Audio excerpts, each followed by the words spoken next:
నమస్తే, welcome to Leo.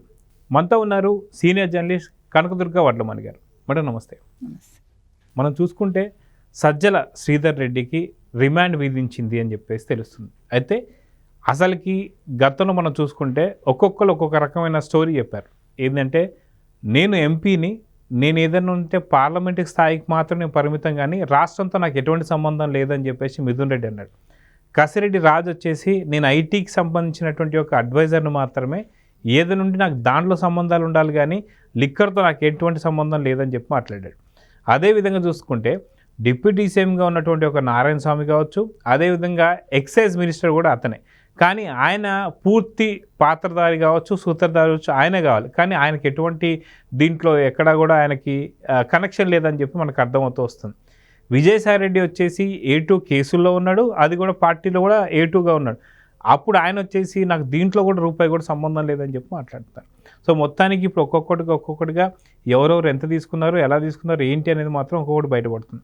అయితే ఈరోజు సజ్జల ఎవరైతే ఉన్నారో సజ్జల శ్రీధర్ రెడ్డి, ఆయన ఈ SPYకి సంబంధించి SP ఆగ్రో అనేది ఏదైతే ఉందో దానికి సంబంధించి కీలక పాత్రధారిగా మనకు కనిపిస్తున్నారు.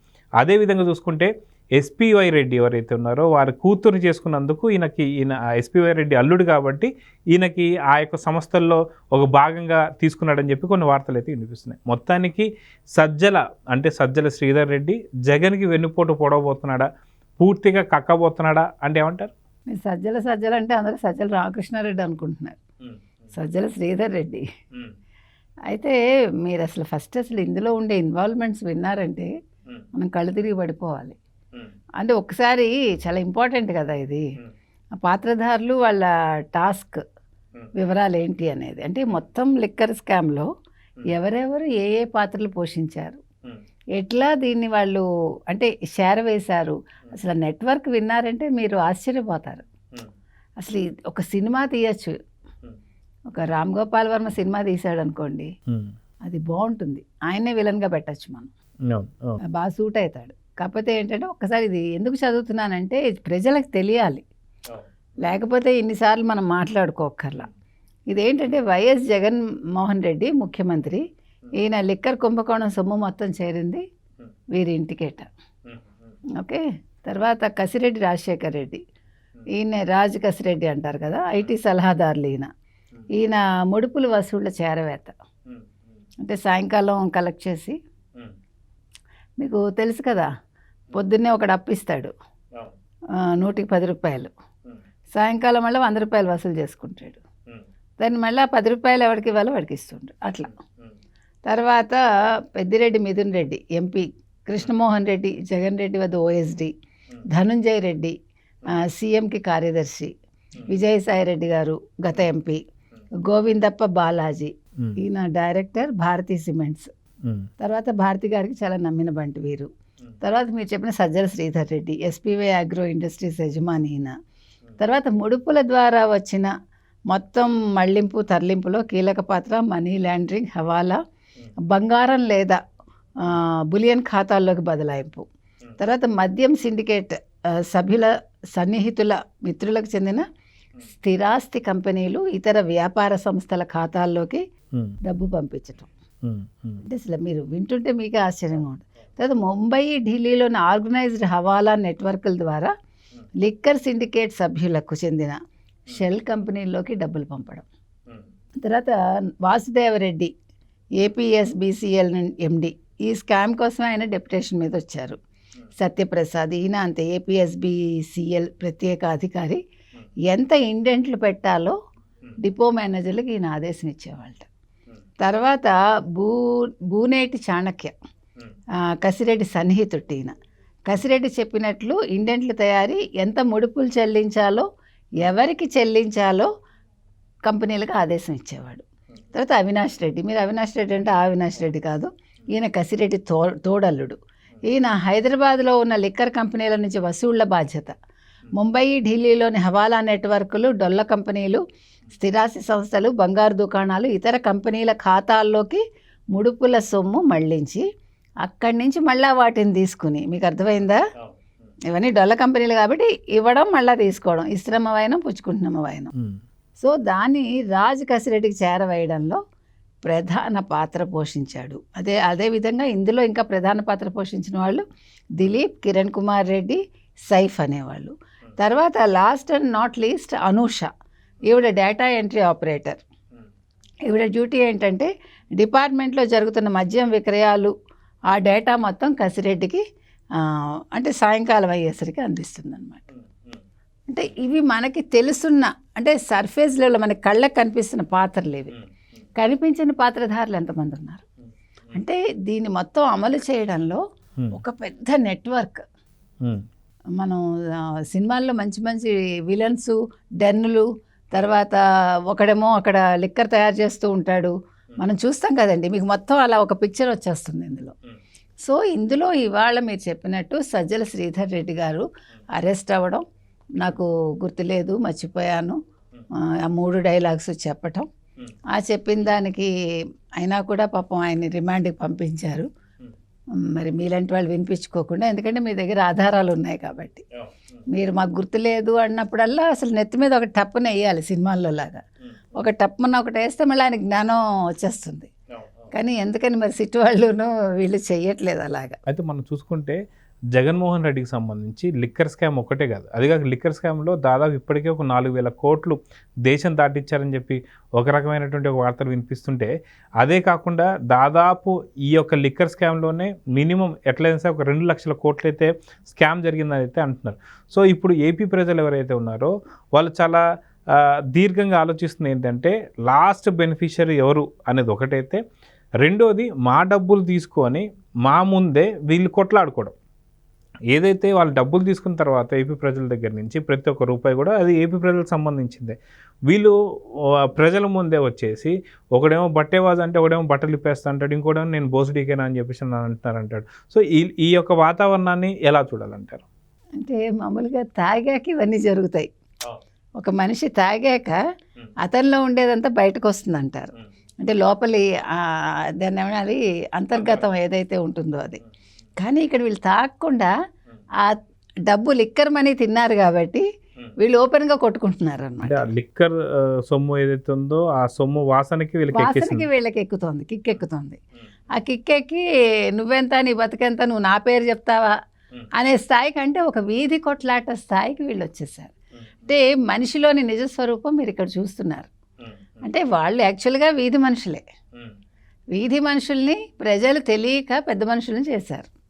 చేస్తే పెద్ద మనుషులు వాళ్ళ బుద్ధి చూపించుకుని ప్రజలని వాళ్ళ ప్రాణాలు తీసేసి హరించేసి ఈ లిక్కర్ ద్వారా, అంటే కల్తీ లిక్కర్ ద్వారా వాళ్ళ దగ్గర నుంచి రూపాయి వసూలు చేయాల్సిన చోట 100 రూపాయలు వసూలు చేసి మొత్తం వాళ్ళని పీల్చి పిప్పి చేసి వాళ్ళ భార్యలు పుస్తెలు తెంపేసి ఆ డబ్బు తీసుకెళ్ళి వాళ్ళు పందికొక్కుల్లా తయారయ్యి, ఈ పందికొక్కులు ఏమయ్యాయి ఇవాళ రోడ్డు మీదకి వచ్చి తిరుగుతూ కొట్టుకుంటున్నాయి. కాబట్టి ఇప్పుడు మీకు ఈ ఒక్క ఎవిడెన్స్ చాలు వాళ్ళు తప్పు చేశారు అంటానికి, ఇంకేం అవసరంలా. ఇప్పుడు తప్పు చేయని వాడు ఎప్పుడూ కూడా ఇలా మాట్లాడు. అయితే మనం చూసుకుంటే ఏదైతే గతంలో చంద్రబాబు నాయుడు గారిని అరెస్ట్ చేసినప్పుడు అప్పుడు చాలా హుందాగా చెప్పారని, ఖచ్చితంగా నేను ఏదున్నా సరే స్క్వాష్ పిటిషన్ వేసి బయటకు వస్తానని చెప్పేసి అదేవిధంగా మనకు జరిగింది, మనం చూస్తూ వస్తున్నాం. కానీ వైసీపీ నేతలందరూ కూడా ముందస్తు బెయిల్ తీసుకుంటున్నారంటేనే దాని అర్థం ఏంటి?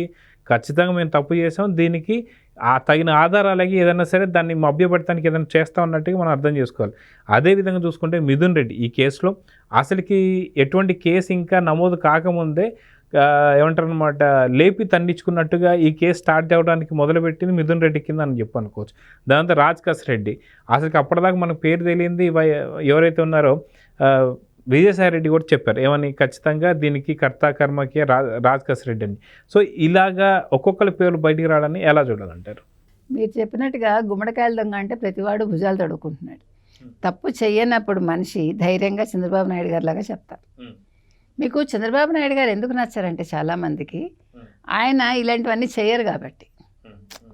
ఇప్పుడు మనిషి పని చేసే అంటే ఆ వ్యసనం ఉండే వాళ్ళకి ఏంటంటే వాళ్ళు ఎంతసేపు పని చేయడం, ఆ నిజాయితీగా ఉండడం, అందులో ఉండే వాళ్ళు ఎప్పుడూ కూడా ఎక్కువ శత్రువులు ఉంటారు. ఎందుకంటే వాళ్ళు ఎదురు వాళ్ళ చేత పని చేయిస్తారు కదా, అది వేరు. కానీ ఇక్కడ మీరు చెప్పినట్టుగా ఇలాంటి వాళ్ళు తప్పు చేశారు కాబట్టి దాన్ని కప్పిపుచ్చుకోవటానికి ముందుగా పరిగెట్టారు హైకోర్టులు, సుప్రీంకోర్టులు అంటూ. ప్రతివాడు పరిగెట్టాడు. మీకు వైసీపీలో ఎవరైతే చంద్రబాబు నాయుడు గారిని అన్నారో వాళ్ళందరూ వాళ్ళే కోర్టులకు పరిగెట్టారు. ప్రతి ఒక్కడు, ఎవడు ఎక్సెప్షన్ లేడు ఆల్మోస్ట్. అయితే ఇక్కడ వీళ్ళు తప్పు చేశారు కాబట్టి ఈ పని చేశారు. ఇంకొకటి ఏంటంటే మీరు అడిగింది ఎవరు అసలు దీనికి రూట్ కాజు అంటే మెయిన్ పెద్ద బాస్ ఎవరు? ఇప్పుడు మాలిక్ అంటారు హిందీలో. ఇక్కడ ఇద్దరు మాలికులు, ఒకళ్ళు కాదు. మీరందరూ ఇంతకాలం జగన్మోహన్ రెడ్డి అనుకున్నారు, కానీ ఒక్క జగన్మోహన్ రెడ్డి కాదు, ముందు భారతీ రెడ్డి, ఆ తర్వాతే జగన్మోహన్ రెడ్డి. ఎప్పుడైతే బాలాజీ మనకి ఎంట్రీ కనిపించిందో, బికాజ్ హీజ్ చాలా నమ్మిన బంటు భారతి గారికి. అటువంటి నమ్మిన బంటు పేరే ఇందులో వచ్చిందంటే మీకు సాయంకాలం వేసుకి ముడుపులు ఎక్కడికి వెళ్ళాయి? అక్కడికే కదా వెళ్ళాయి, తాడేపల్లికి వెళ్ళాయి. తాడేపల్లి అంటే మనకి ఫస్ట్ భారతి గారు ఎప్పుడు కూడా ఇంటి యజమానురాలు తర్వాతే యజమాని, కాబట్టి ఫస్ట్ యజమానురాలకి వెళ్ళాక యజమానికి వెళ్ళాయి. కాబట్టి ఇక్కడ ఇద్దరు ఉన్నారు. ఇక్కడ అంటే దొంగలు అంటారా, లేకపోతే తప్పు చేసిన వాళ్ళు అంటారా, లేకపోతే వాళ్ళని ఏమనాలో నాకు తెలీదు, పదం కొత్తది కాయిన్ చేయాలి మనం. అంటే మద్యం, వీళ్ళకి మద్యం తాగితే వాళ్ళు మద్యం సొమ్ము తిన్నవాళ్ళు కాబట్టి మరి వాళ్ళని ఏమనాలో మనకు తెలియదు. అంటే మద్యం తాగలేదు, మద్యాన్ని తిన్నారనొచ్చు, తినచ్చు అంతే, అందుకే తిన్నారన్నాను నేను. మద్యం సొమ్ము తిన్నవాళ్ళు కాబట్టి వీళ్ళు అసలేం దొంగలు. కాకపోతే ఏంటంటే ఇప్పుడు వీళ్ళందరూ ఈ కింద నుంచి పై వరకు ఈ నెట్వర్క్లో ఒక్కొక్కడు నోరు విప్పాలి. ఇప్పుడు ఏమండి రాజు కసిరెడ్డి ఎందుకు వచ్చాడు బయటికి? వాళ్ళ నాన్నగారిని విచారిస్తేనే కదా వచ్చారు. వాసుదేవ్ రెడ్డి మామగారి ద్వారా వచ్చాడు కదా. ఇవాళ సజ్జల శ్రీధర్ రెడ్డి రావాల్సి వచ్చింది. మీకు యాక్చువల్గా ఎస్పీవై రెడ్డి గారికి చాలా మంచి పేరు ఉంది నంద్యాలలో, నంద్యాల పైప్స్ అందరికీ తెలుసు. కానీ ఈ కర్మ చూసారా, ఆయన కర్మ నిజంగా చెప్తున్నా, ఇలాంటి అల్లుడు దొరకటం అనేది ఆయన దురదృష్టమే కదా. లేకపోతే ఏంటండి చక్కటి కంపెనీ అది, వీళ్ళు వచ్చి మద్యం కుంభకోణం చేయటం ఏంటి? అసలు మనం చూసుకుంటే కనుకైతే 19 నుంచి 24 వరకు వీళ్ళు మొత్తం ఎన్ని వేల కోట్లు తిన్నారు, రోజుకి ఎంత సొమ్ము. అసలు ఇట్లా నాకు ఇక్కడ ఒక పెద్ద క్వశ్చన్ ఏంటంటే, మనం ఎన్నిసార్లు చెప్పుకున్నా మాట్లాడుకోవాల్సిన అంశాలే ఇవన్నీ. డిజిటల్ పేమెంట్స్ ఉండగా ఒక తోటకూర అమ్ముకునే అమ్మాయి డిజిటల్ పేమెంట్ తీసుకుంటుంది. మరి ఇన్ని వేల కోట్లు మద్యం కుంభకోణం చేసి మీరు డైలీ క్యాష్ తీసుకోవటం ఏంటి? మరి అప్పుడు కేంద్రం ఏం చేసింది? ఇప్పుడు ట్రాన్సాక్షన్ తెలియాలి కదండి. అంటే మీరు జిఎస్టీలు కట్టారా లేదా? ఇప్పుడు మీరు అవన్నీ కూడా ఆలోచించాలి. ఇప్పుడు ఇంత సొమ్ము మీద వీళ్ళు జిఎస్టీలు కట్టారా లేదా? వీళ్ళు ట్యాక్స్లు ఏ రూపంలో కట్టారు? దీని మీద కేంద్రం దృష్టి పెట్టిందా లేదా? పన్నుల శాఖ కూడా దృష్టి పెట్టాలి కదా. సో ఇప్పుడు ఆ జిఎస్టీలు, ఈ పన్నులు, ఈ డబ్బులు, ఈ స్కాములు ఇవన్నీ కలిపి ఎన్ని వేల కోట్లు వెనక్కి రావాలి. వచ్చిన దాన్ని ఖజానాకి ఎవరిస్తారు, ఎలా ఇస్తారు? ఇప్పుడు సీజ్ చేశాక డబ్బు ఏం చేస్తారు? ఇప్పుడు ప్రజల్ని అనవసరంగా వాళ్ళ ఆరోగ్యాలు పాడు చేశారు కాబట్టి వీళ్ళకి ఎలాంటి శిక్షలు వేయాలి? ఇప్పుడు లివర్ చెడిపోయి, గుండెపోట్లు వచ్చి, తర్వాత లంగ్స్ చెడిపోయి వాళ్ళకి ఎంత అవస్థలు పడి ఎంతమంది అంటే నీచ నికృష్టంగా చచ్చిపోయారు వాళ్ళందరూ. ఎందుకంటే వీళ్ళు క్లియర్గా చెప్పారట, మీకు మ్యాక్డొనాల్డ్ లాంటి మంచి బ్రాండ్స్ మేము ఇవ్వము, మేము చెప్పిన బ్రాండ్సే మీరు ఇవ్వాలి. వాళ్ళు ముందే కండిషన్ట, మీరు వినే ఉంటారు ఇవన్నీ, మేము ఇవే ఇస్తాము, ఈ బ్రాండ్లు మేము చెప్పిన ధరకి చెప్పిన చోట మేము అమ్ముతాము, అందుకు మీరు ఒప్పుకోవాలి, మీరు మాకు క్యాష్ ఇవ్వాలి, సాయంకాలం అయ్యేసరికి మాకు ఇంత పర్సంటేజ్ మాకు కావాలి. ఆ పర్సంటేజ్ కూడా ఎవరెవరికి ఎంతెంత ఇవ్వాలో వాళ్ళు చెప్తారు. అది క్లియర్ కట్గా ఇవన్నీ బయటకు వచ్చాయండి. మరి ఇంకా అమాయకంగా జగన్ మాట్లాడుతూ ఉంటే అసలు మీరు ఏమంటారు చెప్పండి? వీళ్ళందరినీ ఇవాళ వీళ్ళందరూ ఇంకా ఏ మొహం పెట్టుకుని వీళ్ళు మైకుల ముందుకు వచ్చి మాట్లాడుతున్నారు.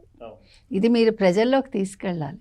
ఇప్పుడు ఈ ప్రభుత్వం చేయాల్సిన పని ఏంటంటేనండి, కూటమి ప్రభుత్వం, మేము పనులు చేసేస్తున్నాము, అభివృద్ధి చేసేస్తున్నాము, ఇవాళ మత్స్యకారులకి వాళ్ళకి ఖాతాల్లో 20,000 వేసేస్తున్నాము, తల్లికి వందనం ఎంతమంది పిల్లలున్నా ఇచ్చేస్తాము, ఆల్రెడీ పెన్షన్లు ఇచ్చాము, సిలిండర్లు ఇచ్చాము, ఓకే, ఉచిత బస్సు ఇస్తాము, ఇవన్నీ ఓకే. కానీ మీరు చేస్తున్న మంచి పనులతో పాటు ఈ స్కామ్లు ఏవైతే ఉన్నాయో వీటిని ప్రజల్లోకి తీసుకెళ్ళండి. ప్రజలకి తెలియాలి. మీ మీద నెగిటివ్ లేదు, కూటమి మీద ఇవాళ నెగిటివ్ లేదు. ఈ పథకాలు ఇచ్చేస్తే ప్రజల్లో అసంతృప్తి పోతుంది. రెండోది, అసంతృప్తి పోగొట్టి మీరు ఇవన్నీ ఈ స్కాములన్నీ మీరు ప్యాంప్లెట్ రూపంలో మైకుల రూపంలో మీరు వినిపించండి, వాళ్ళకి ప్యాంప్లెట్స్ పంచండి అని మనం చెప్తాం. తెలిసి తీరాలి. ఎందుకంటే అసలు ఇలాంటి వ్యక్తులు అసలు రాజకీయాల్లో ఏంటి, అసలు ఆంధ్రప్రదేశ్లో ఉండడానికి అనర్హులు వీళ్ళు, అసలు భారతదేశంలోనే ఉండడానికి వీల్లేదు, జైల్లో తప్ప. కానీ తప్పదు, జైలైనా భరించాలి మనం. ఎందుకంటే వీళ్ళు విదేశాల్లోకి వెళ్ళి మళ్ళీ ఎంజాయ్ చేస్తారు, విలాసాల్లో హ్యాపీగా మునిగి తేలుతారు. ఇవాళ మనం చూస్తున్నాం, అతను విజయ్ మాల్యా కావచ్చు, మరొకళ్ళు కావచ్చు, ప్రతివాడు ఎట్లా మాట్లాడుతున్నాడు. ఇంకా విజయ్ మాల్యా అతని ఆస్తులు ఏవైతే జప్తు చేశారో, so they have got the money actually speaking. అదే కదా విజయ్ మాల్యా అన్నారు, నేను తీసుకునే దానికంటే రెట్టింపు మీరు తీసుకున్నారు, రెండింతలో ఎంతో అని. అట్లీస్ట్ అంతవరకు ఓకే. కానీ వీళ్ళందరూ కూడా ఇంత తప్పులు చేసి ఇంతమంది ప్రజలను చంపేసి, ఇప్పుడు చావని వాళ్ళని చంపేశారంటూ ఆ రోజు ఢిల్లీకి వెళ్ళి వేదికనెక్కి మాట్లాడాడు కదా జగన్మోహన్ రెడ్డి. తర్వాత వరదల్లో కూడా చచ్చిపోకపోయినా ఇంతమంది చచ్చిపోయారని అబద్ధాలు చెప్పాడు కదా. ఇక్కడ నిజంగా ఎవిడెన్స్ ఉంది మీకు.